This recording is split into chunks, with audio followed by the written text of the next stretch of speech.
स्वागत है बच्चों आप सभी का हिंदी वाटिका के इस नए चैनल पर। बच्चों, हम आज शुरुआत करते हैं मुहावरे पढ़ने से। आईएससी बोर्ड की परीक्षा में 5 अंक मुहावरों के लिए निर्धारित किए गए हैं।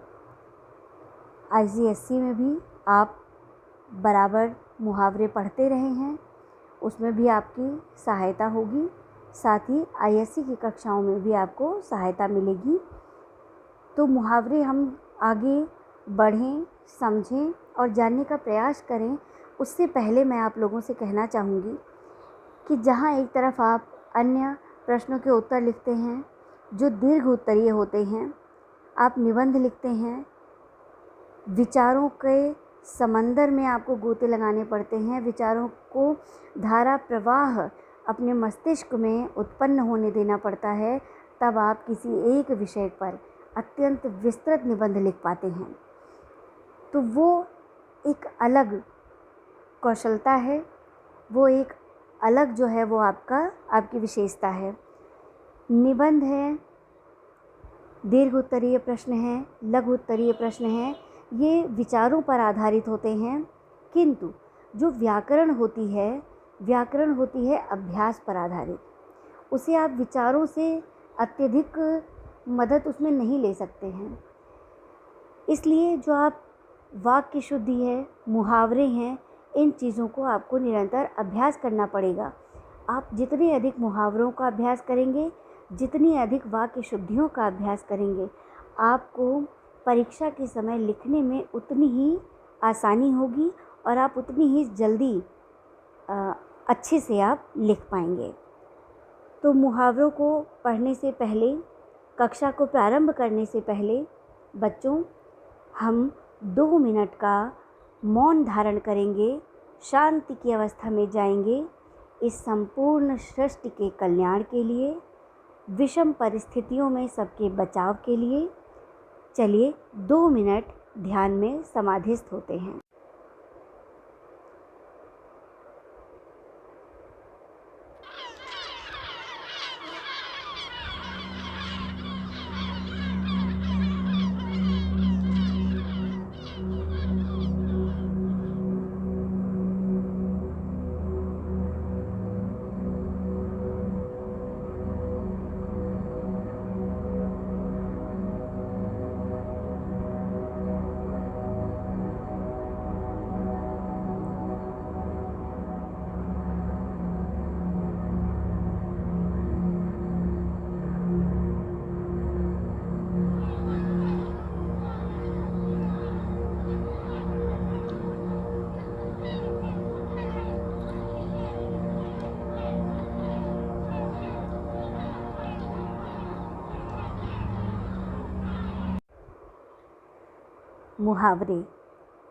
मुहावरे क्या होते हैं, उनका प्रयोग कैसे किया जाता है, अर्थ को समझने के बाद उसका प्रयोग करने में आसानी होती है। इसलिए पहले हमें मुहावरे को आगे समझने के लिए, आगे उसका वाक्य प्रयोग करने के लिए, उससे पहले हमें मुहावरों का अर्थ समझना होता है। तो अर्थ समझने के लिए हम पहले उसकी परिभाषा पर ध्यान देंगे। तो अनेकों परिभाषाएं हैं बच्चों। बहुत आसान शब्दों में अगर हम देखें तो सबसे अच्छी इसकी परिभाषा है, मुहावरा शब्दों का वह क्रम या समूह है जिसमें सब शब्दों का अर्थ एक साथ मिलाकर किया जाता है।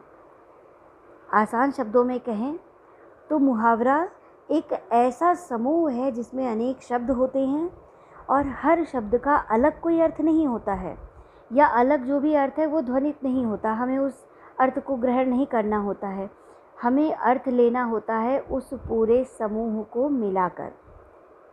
आसान शब्दों में हम इस तरीके से समझ सकते हैं। जैसे एक उदाहरण से हम अपनी बात को और अच्छे स्पष्ट करके समझ पाएंगे बच्चों। भैंस के आगे बीन बजाना। तो यहाँ पर एक अकेला शब्द हम ले लें, भैंस, फिर उसके आगे बीन, जो सांप को पकड़ने के लिए सपेरे बजाते हैं, उस बीन को बजाना। तो ये आप अलग अलग शब्द को का अर्थ लेंगे तो कुछ आप स्पष्ट नहीं कर पाएंगे। पूरे का अर्थ लेंगे, यहाँ पर ये बात कही गई है, किसी मूर्ख व्यक्ति के सामने आप कितना भी बीन बजाते रहो, कितना भी उपदेश देते रहो, उस मूर्ख व्यक्ति पर कोई भी असर नहीं पड़ेगा, उस पर ज्ञान का कोई प्रभाव नहीं पड़ेगा। ऐसे ही हम लोग एक और उदाहरण से समझ सकते हैं, उंगली उठाना। अब अगर आप केवल शाब्दिक अर्थ लेना चाहें तो उंगली उठाना कुछ भी काम हो सकता है।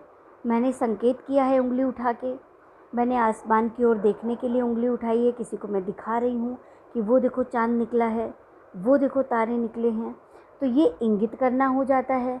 लेकिन जब मुहावरे में हम आते हैं और उंगली उठाना शब्द या दो शब्दों का प्रयोग करते हैं, एक वाक्यांश बन जाता है छोटा सा, तो इसका अर्थ हो जाता है निंदा करना या आरोप लगाना। तो निंदा या आरोप अर्थात उंगली उठाना। तो किसी पर किसी ने उंगली उठाई अर्थात उस पर किसी प्रकार का आरोप लगाया या उसकी निंदा की अर्थात बुराई की। आँख बिछाना। अब आँखों को कोई चादर तो है नहीं जो हमने बिछा दिया, आँखें कोई चीज़ तो है नहीं जो हमने कहीं पे डाल दी, कोई बिछावन तो है नहीं ये। तो आँखें बिछाना का क्या मतलब हुआ?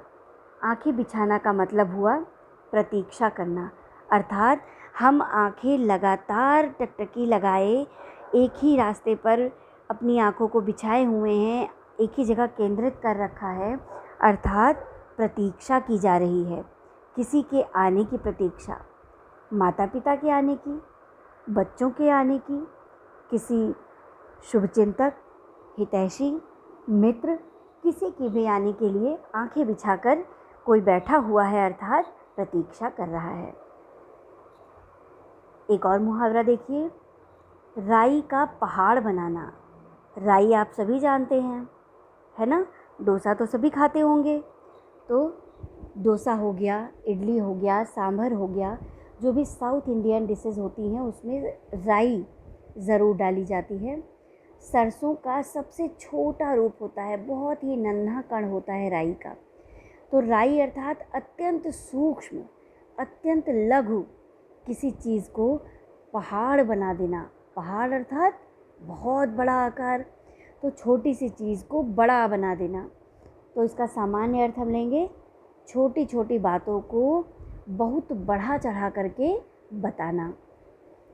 बात का स्वरूप कुछ और है, लेकिन बताने के लहजे में, बताने के तरीके में अंतर ले आते हैं, तो बात का जो स्वरूप है वो बदल जाता है, अर्थात राई सी बात का पहाड़ बन जाता है।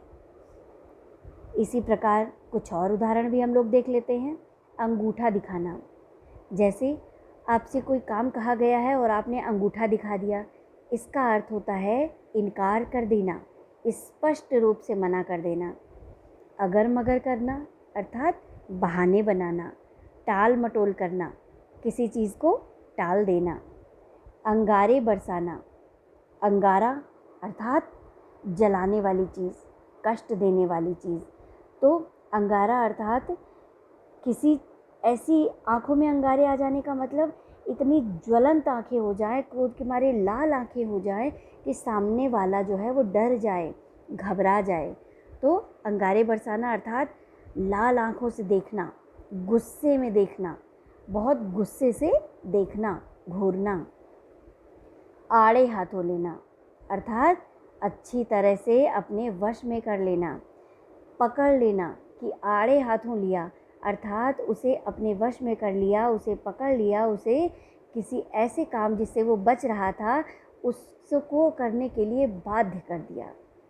आकाश से बातें करना। आकाश बहुत ऊंचाई पर होता है, उससे बातें करना असंभव कार्य है। तो असंभव को संभव बनाना भी मनुष्य के हाथों में है।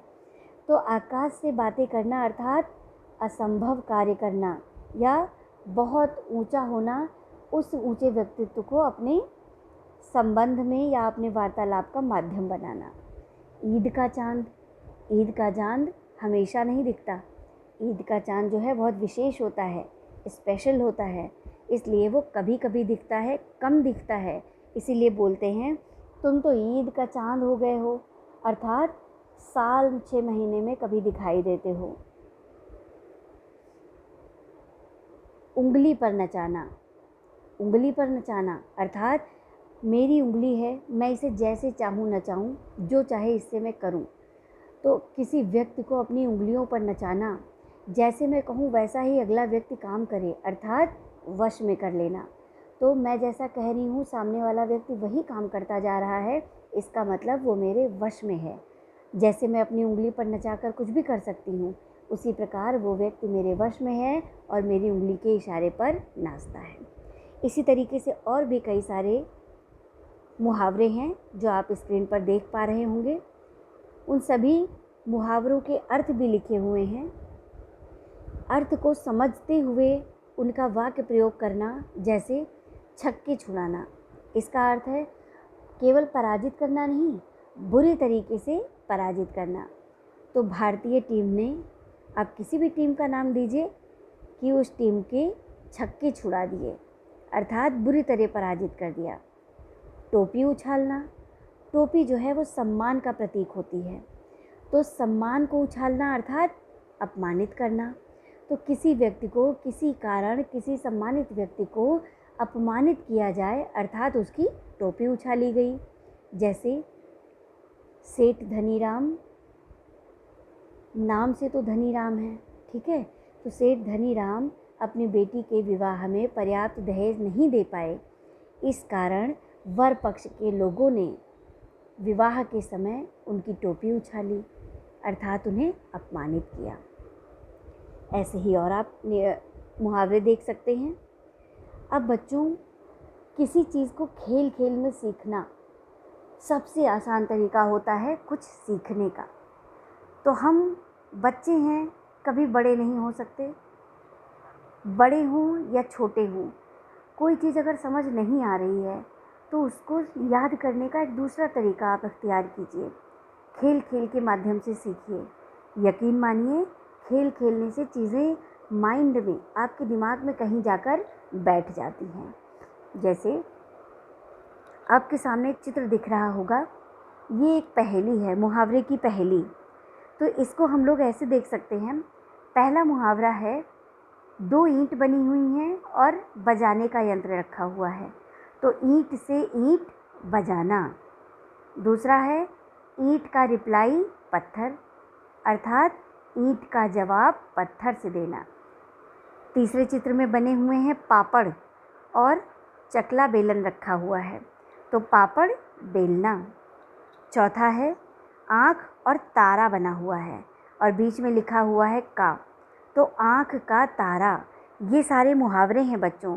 इस तरीके से आप खेलते खेलते मुहावरों का अभ्यास करेंगे, आप अवश्य मुहावरों को अच्छे से याद कर पाएंगे। कुछ और इसी तरह की पहेलियाँ देखिए, आप स्वयं करिए, अपने मित्रों के साथ इसे सॉल्व कीजिए, और एक वाक्य वो बनाता है, एक वाक्य प्रयोग आप करिए।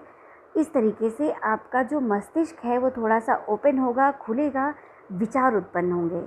देखिए, और यहाँ पे मुहावरे दिए हुए हैं, ये और चित्र हैं। आपको ये पहेली जो है सुलझानी पड़ेगी, आप इसे सुलझाइए, और इस पहेली को आप अच्छे से सुलझाने के बाद आप देखिए कि आपको किस तरीके से चीज़ें समझ में आती हैं, और इस प्रकार आप अगर अभ्यास करेंगे तो आप अवश्य ही मुहावरों का अर्थ और वाक्य प्रयोग अच्छे से कर पाएंगे। तो इसी के साथ बच्चों, ये क्लास आज आपकी ख़त्म होती है। अगली कक्षा में हम फिर मिलेंगे। तब तक के लिए आपका दिन शुभ हो।